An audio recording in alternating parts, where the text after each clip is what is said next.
Hello दोस्तों, मैं सुधा पांडे अपने यूट्यूब चैनल में आप लोगों का स्वागत करती हूँ। प्लीज़ मेरे गाने को कमेंट करिए और ज़्यादा से ज़्यादा शेयर करिए। सेंदूरा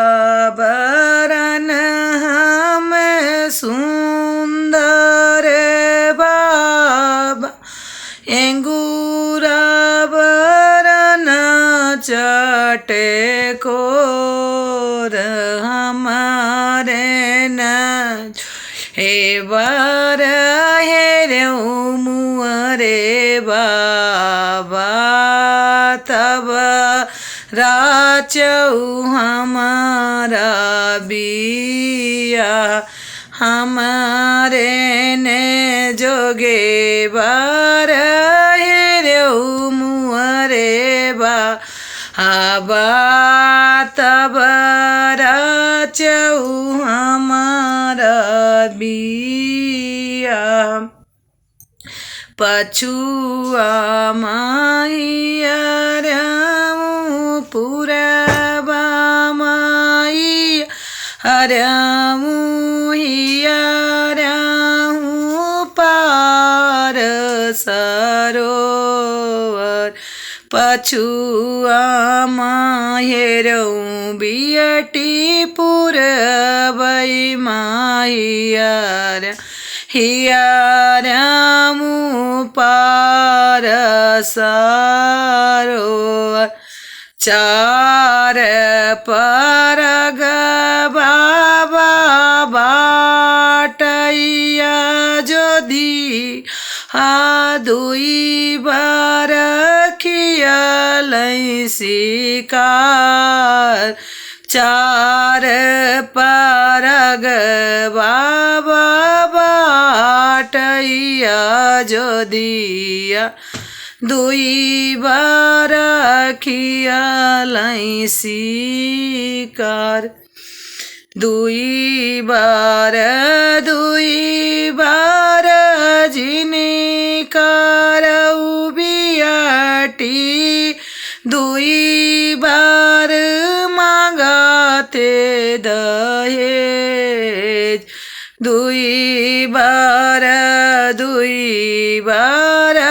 जिने करा बियटी दुई बार मांगते दहेज, द्वारे के चारे मांगई मोतिया नाती, कोहबर सोने कई कलास, द्वारे के चारे मांगई मोतिया नातिया, कोहबर रे सोने कई कलस, मुआरे ने बूते दैया दैयऊ न जाई, तू बेटी रहू कुंवर हमर ने बूते बेटी दैयऊ न जाए, अब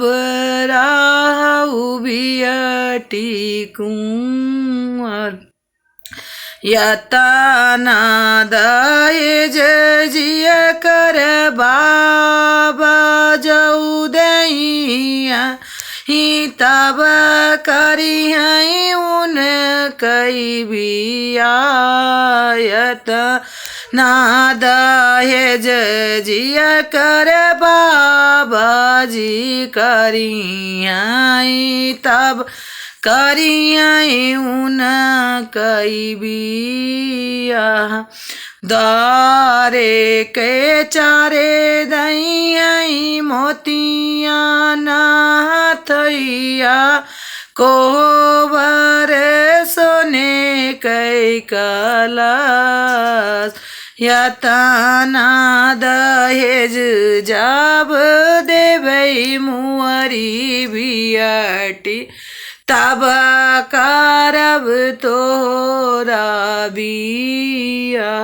या ताना दहेज जब देबै मुअरी बियटी, तब करब तोहरा बियाह।